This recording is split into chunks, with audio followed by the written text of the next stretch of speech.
UP का resilient farming model आज एक ग्लोबल एग्जाम्पल बन चुका है। जो हमारे वर्ल्ड बैंक के प्रेसिडेंट हैं, उन्होंने इस पर्टिकुलर मॉडल को वर्ल्ड स्टेज के ऊपर प्रमोट किया है। प्रमोट नहीं बल्कि इसकी तारीफ की है कि हर जगह ये मॉडल अडॉप्ट होना चाहिए और फार्मर की इनकम इंक्रीज होनी चाहिए। आइए इस वीडियो के थ्रू जानते हैं कि क्या है ये यूपी का रिजिलियंट फार्मिंग मॉडल और इसकी क्यों इतनी ज़्यादा तारीफ हो रही है। जो वर्ल्ड बैंक के प्रेसिडेंट हैं अजय बंगा, उन्होंने एग्री कनेक्ट फ्लैगशिप इवेंट जो अभी चल रहा है उसकी एनुअल मीटिंग में बहुत ज़्यादा इस मॉडल को प्रेज किया है और उन्होंने कहा है कि ऐसा मॉडल हर एक कंट्री को अपने हर स्टेट में अडॉप्ट करना चाहिए ताकि हम एक सस्टेनेबल एग्रीकल्चर और एक क्लाइमेट रिजिलियंट एग्रीकल्चर की तरफ मूव कर सके। उन्होंने यूपी के एग्रीकल्चर मॉडल को प्रेज किया है for using mobile apps to detect disease. UP के फार्मर्स जो है आज डिजिटल टेक्नोलॉजी का यूज कर रहे हैं, मोबाइल फोन में अपनी एप्स का यूज कर रहे हैं, जहां से वो उनके पौधे में या उनके प्लांट में या क्रॉप में कोई भी डिजीज लग जाए, वो जस्ट उसकी फोटो क्लिक करके वहां से देख सकते हैं। फोटो क्लिक करते हैं और उनको पता लग जाता है कि उनके क्रॉप के अंदर किस चीज़ की डिजीज है, क्या इश्यू है और उन्हें क्या सप्लाई करना चाहिए। डिजिटल टेक्नोलॉजी का यूज़ करके फार्मर्स जो है अपने इनपुट कॉस्ट को वहाँ रिड्यूस कर रहे हैं। इसके साथ साथ यूपी के फार्मर्स गवर्नमेंट की हेल्प की वजह से आज ऐसी हीट टॉलरेंट वेराइटीज़ या स्ट्रेस टॉलरेंट वेराइटीज़ यूज़ कर रहे हैं जो हमारे क्लाइमेट से फाइट कर सकती है। जैसे टेम्परेचर बहुत ज़्यादा इंक्रीज़ हो गया है और मेरी जो लोकल वेराइटीज़ हैं they are sensitive to heat, वो बहुत अच्छे से जर्मिनेट नहीं कर पाती है या हार्वेस्ट बहुत अच्छा नहीं दे पाती है। तो इसके लिए यहाँ पर डिफरेंट क्रॉप की, चाहे वो आपका वीट हो, मस्टर्ड हो, राइस हो, मिलेट हो, इन सभी के लिए आपकी हीट टॉलरेंट वेराइटीज़ का यूज़ किया जा रहा है ताकि टेम्परेचर स्ट्रेस बहुत ज़्यादा हमारे हार्वेस्ट को, प्रोडक्शन को इम्पेक्ट ना करे। इसके साथ साथ सॉइल टेस्टिंग को बहुत ज़्यादा बढ़ावा दिया गया है। सॉइल टेस्टिंग लैब्स को हर एक रीजन में इम्प्लीमेंट किया गया है, डिस्ट्रिक्ट लेवल तक इम्प्लीमेंट किया है ताकि फार्मर्स अपना सॉइल सैंपल लेकर आए और वो अपनी पूरी सॉइल प्रोफाइल की हिस्ट्री जान सके और उन्हें ये पता लग सके कि उनके सॉइल किस चीज़ में डेफिसिट है, किस चीज़ के अंदर एफिशिएंट है और फार्मर को कौन सा फर्टिलाइजर अप्लाई करना चाहिए। इसके साथ साथ रीजनरेटिव फार्मिंग मॉडल्स आज फार्मर प्रमोट कर रहे हैं और फार्मर को सिखाया जा रहा है कि कैसे वो रीजनरेटिव फार्मिंग मॉडल्स अडॉप्ट कर सकते हैं, जहां पर आप क्लाइमेट रिजिलियंट एग्रीकल्चर अडॉप्ट कर सकते हैं। जैसा कि आपका organic farming, tools of organic farming, methods of organic farming and lot of thing, precision agriculture के टूल्स को प्रमोट किया जा रहा है। इसके साथ साथ इरिगेशन सिस्टम को बहुत ज़्यादा एफिशिएंट किया है by implementation of your drip irrigation. Drip irrigation के साथ साथ माइक्रो इरिगेशन, माइक्रो स्प्रिंकलर्स का इम्प्लीमेंटेशन बहुत ज़्यादा हो रहा है। प्रिसीजन इरिगेशन टेक्नोलॉजी बहुत ज़्यादा इम्प्लीमेंट हो रही है और आज फार्मर को उनकी क्रॉप के लिए अगर ख़राब भी हो रही है क्रॉप तो उसके लिए इंश्योरेंस प्रोवाइड करवाया जा रहा है अंडर योर प्रधानमंत्री फसल बीमा योजना।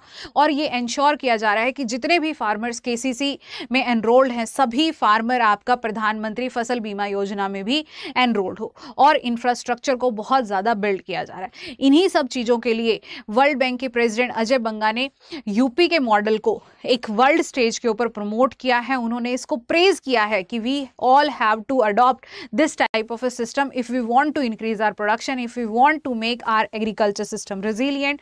और अगर हम चाहते हैं कि हमारे फार्मर्स अपलिफ्ट हो तो हमें ये मॉडल अडॉप्ट करना चाहिए। अब बात करते हैं कि ये जो मॉडल है, ये मॉडल बहुत ज़्यादा फार्मर को बेनिफिट कर रहा है, उन्हें एक क्लाइमेट रिजिलियंट एग्रीकल्चर की तरफ मूव करने में बहुत हेल्प कर रहा है। इसके लिए एक प्रोजेक्ट जो है वो लॉन्च किया गया था with the help of World bank and Uttar Pradesh government which names with the UP agrees. कहीं पर आपको दिखेगा UPAGRIS लिखा मिलेगा, कहीं पर आपको UPAGREES। इसकी जो फुल फॉर्म है वो है Uttar Pradesh agriculture growth and rural enterprise ecosystem strengthening. ये जो पर्टिकुलर प्रोजेक्ट है actually it is called as UP agrees but somewhere in medias it is called as UPARIGS। ये पर्टिकुलर प्रोजेक्ट 2024 में लॉन्च किया गया था with the help of World Bank, जहां पर वर्ल्ड बैंक ने यूपी के साथ कोलैबोरेट किया था कि हम आपके यहाँ के एग्रीकल्चर सिस्टम को मॉडर्नाइज करेंगे और स्ट्रेंथन करेंगे। ये 2024 में लॉन्च किया गया था 6 साल के लिए, और जब अभी तो सिर्फ 1 साल ही हुआ है, और जब इसके रिजल्ट्स को देखा गया तो everyone was shocked that people are implementing latest technologies. इसके साथ साथ जो इसके ऑब्जेक्टिव्स रखे गए थे वो रखा गया था कि हम प्रोडक्टिविटी को बूस्ट करेंगे, इनपुट कॉस्ट को रिड्यूस करेंगे, प्रोडक्शन इंक्रीज करेंगे, हम हमारी सॉइल की फर्टिलिटी को रिस्टोर करेंगे जिसकी वजह से प्रोडक्टिविटी हमारी इंक्रीज होगी, इनकम को इंक्रीज करेंगे, क्लाइमेट रिजिलियंट और सस्टेनेबल एग्रीकल्चर की तरफ मूव करेंगे बाय अडॉप्टिंग सस्टेनेबल प्रैक्टिसेस, ताकि मेरा एग्रीकल्चर मेरी फ्यूचर जनरेशन के लिए भी रिस्टोर्ड रहे। हम वैल्यू चेन को स्ट्रेंथन करेंगे। जो सबसे बड़ा इशू है मेरे एग्रीकल्चर सेक्टर में कि पोस्ट हार्वेस्ट लॉसेस बहुत ज़्यादा है, वैल्यू चेन बहुत ज़्यादा स्ट्रेंथन नहीं है, और मार्केट लिंकेज का बहुत ज़्यादा ध्यान दिया जाएगा इसके ऊपर। इसके साथ साथ डिजिटल एग्रीकल्चर इकोसिस्टम को अडॉप्ट किया जाएगा, टेक्नोलॉजीज़ को प्रमोट किया जाएगा, ताकि फार्मर जो है लेटेस्ट टेक्नोलॉजीज़ का बेनिफिट उठा के अपने कोस्ट को, इनपुट कोस्ट को रिड्यूस कर सके और आउटपुट को बढ़ा सके। इसके लिए यूथ को इंक्लूड किया जाएगा और वुमेन को इक्वली पार्टिसिपेट करने का मौका दिया जाएगा, वुमेन एम्पावरमेंट को प्रमोट किया जाएगा। So these were the objective of this particular project. और इस प्रोजेक्ट की जो फंडिंग थी दैट वाज USDA $325 मिलियन, जो कि आपको मिली थी वर्ल्ड बैंक के थ्रू। यहाँ पर उत्तर प्रदेश गवर्नमेंट ने जो कंट्रीब्यूट किया था 1166 करोड़ रुपीस जो है वो उत्तर प्रदेश गवर्नमेंट ने कंट्रीब्यूट किए थे, और वर्ल्ड बैंक ने 2737 रुपीस अपने काउंटर पार्ट में दिए थे। ये पर्टिकुलर प्रोजेक्ट 28 डिस्ट्रिक्ट्स के अंदर आपका लॉन्च किया गया था, पूर्वांचल और बुंदेलखंड में। इसका सीधा बेनिफिट जो है 1 मिलियन प्रोड्यूसर्स को पहुंचाना था, फार्मर्स को और स्टेक होल्डर्स को। ये जो पर्टिकुलर प्रोजेक्ट है ये पूर्वांचल और बुंदेलखंड के अंदर सबसे पहले लॉन्च किया गया था, क्योंकि ये जो रीजन्स हैं ये बहुत ज़्यादा ड्राई सेमी एरिड रीजन है। यहाँ पर इरिगेशन फैसिलिटी बहुत ज़्यादा नहीं है, प्रोडक्टिविटी बहुत लो है और टेम्परेचर बहुत ज़्यादा हाई है, जिसकी वजह से मॉइस्चर ना होना एक सबसे बड़ा कंस्ट्रेन है। तो एग्रीकल्चर सेक्टर यहाँ बहुत ज़्यादा कंस्ट्रक्टेड था, बहुत ज़्यादा यहाँ एग्रीकल्चर वेल डेवलप्ड नहीं था, फार्मर सिर्फ 1 या 2 ही क्रॉप वो अडॉप्ट कर पाते थे। सो यहाँ के फार्मर्स को प्रमोट करने के लिए आपका drip irrigation, micro irrigation, micro sprinklers को प्रमोट किया गया, प्रिसीजन एग्रीकल्चर को प्रमोट किया, और हीट टॉलरेंट वेराइटीज को यहाँ पर इम्प्लीमेंट किया।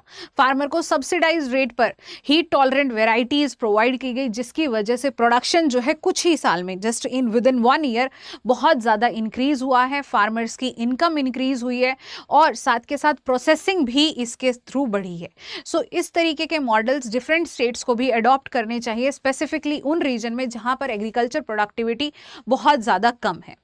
So this is an example, और आप इसको केस स्टडी की तरह भी यूज़ कर सकते हैं अपने एग्जाम्स में। ये GS3 के लिए बहुत ज़्यादा रिलेवेंट टॉपिक है, जहाँ पे आपसे क्वेश्चन पूछा जा सकता है, और ये एक बहुत बढ़िया एग्जाम्पल है आपका केस स्टडी के लिए। सो इसको अच्छे से पढ़िएगा। Thank you so much, have a nice day. और अगर आपके व्यूज़ हैं तो आप कमेंट सेक्शन में ज़रूर से शेयर कीजिए।